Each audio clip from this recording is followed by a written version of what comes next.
প্রথম আলোর অডিও সংবাদে স্বাগত। শামসুজ্জোহা জানিয়ে দিচ্ছি দিনের প্রধান খবরগুলো। তারেক রহমানকে বহনকারী বাসটি যখন সাভার জাতীয় স্মৃতিসৌধের কাছে পৌঁছায় তখন সন্ধ্যা পেরিয়ে রাত 10টা 5 তিনি স্মৃতিসৌধ চত্বরে পৌঁছান। সেখানে তিনি মুক্তিযুদ্ধের শহীদদের প্রতি শ্রদ্ধা জানান।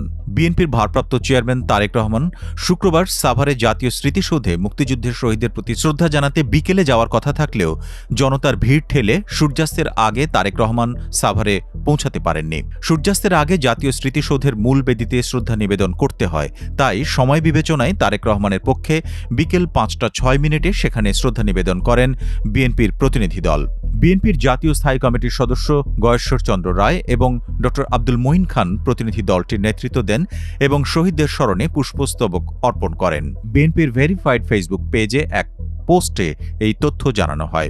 এর আগে শুক্রবার বিকেল 4টা 42 তারেক রহমান তার বাবা সাবেক রাষ্ট্রপতি জিয়াউর রহমানের কবর জিয়ারত করেন।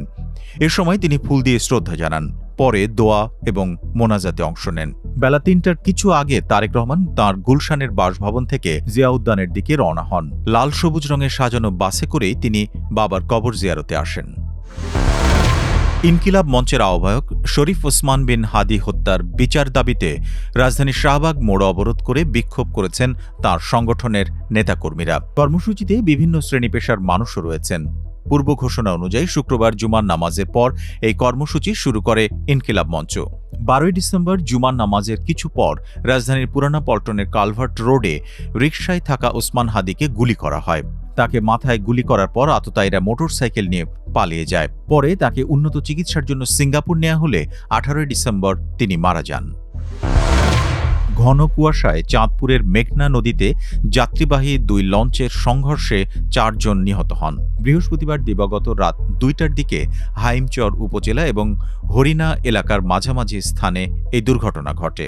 পরে দুর্ঘটনা কবলিত লঞ্চের হতাহত যাত্রীদের ঢাকার সদরঘাটে আনা হয়। শুক্রবার দুপুর 12টার দিকে সদরঘাট নৌ থানার ভারপ্রাপ্ত কর্মকর্তা সোহাগ রানা ময়নাতদন্তের জন্য লাশগুলো মিটফোর্ড হাসপাতালের মর্গে পাঠানোর কথা জানান।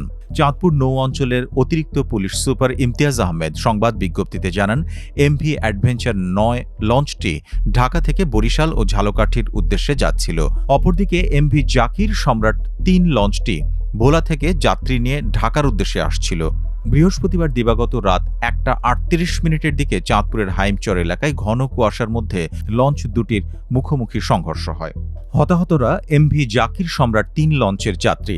নিহত 4 জন হলেন ভোলার লালমোহন উপজেলার কাজিরাবাদ এলাকার সিরাজুল ব্যাপারীর ছেলে আব্দুল গনি, একই এলাকার কালুখাঁর ছেলে মোহাম্মদ সাজু, কচুখালী গজারিয়া এলাকার মোহাম্মদ মিলনের স্ত্রী রিনা এবং চরফ্যাশন উপজেলার আহমদপুর এলাকার আমির হোসেনের ছেলে মোহাম্মদ হানিফ। অন্যদিকে এমভি অ্যাডভেঞ্চার 9 লঞ্চটি সকাল আনুমানিক 9টা 15 ঝালকাঠি নৌঘাটে পৌঁছায়। এদিকে এমভি অ্যাডভেঞ্চার 9 নামে লঞ্চটি ঝালকাঠি লঞ্চ ঘাট থেকে আটক করেছে নৌপুলিশ। শুক্রবার সকালে বরিশাল নৌপুলিশের একটি দল এই লঞ্চটি আটক করে হেফাজতে নিয়েছে। এ সময় লঞ্চে থাকা 4 জন কর্মীকেও আটক করা হয়। বিষয়টি নিশ্চিত করেছেন বরিশাল নৌপুলিশের পুলিশ সুপার নাজমুল হক।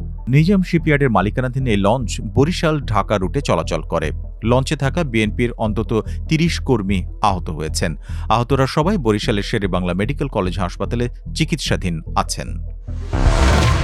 নারায়ণগঞ্জ সদর উপজেলার ফতুল্লায় যাত্রীবাহী একটি লঞ্চের ধাক্কায় নোঙর করা একটি বাল্কহেড আংশিক ডুবে গেছে।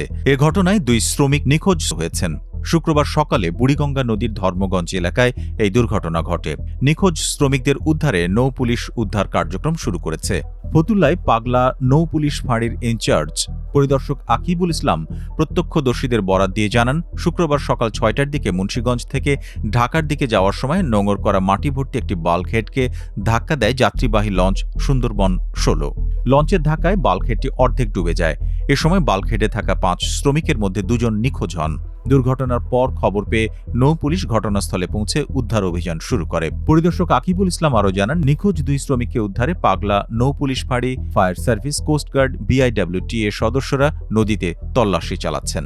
ফায়ার সার্ভিস ও সিভিল ডিফেন্স নারায়ণগঞ্জ কার্যালয়ের উপসহকারী পরিচালক আব্দুল্লাহ আল আরিফিন প্রথম আলোকে জানান, শ্রমিকেরা বাল্কহেডের ভেতরে আটকা পড়েছেন। বাল্কহেডটি টেনে এবং লোহা কেটে তাদের উদ্ধার করতে হবে। নারায়ণগঞ্জ নৌ পুলিশের পুলিশ সুপার মোহাম্মদ আলমগীর হোসেন জানান, বাল্কহেডের 5 জন কর্মীর মধ্যে 3 জন তীরে উঠতে পেরেছেন। বাল্কহেডটি তোলার পর নিখোঁজ ব্যক্তিদের অবস্থান বোঝা যাবে, জানা যাবে তাদের ভাগ্যে কি ঘটেছে। এই ছিল এখনকার মতো।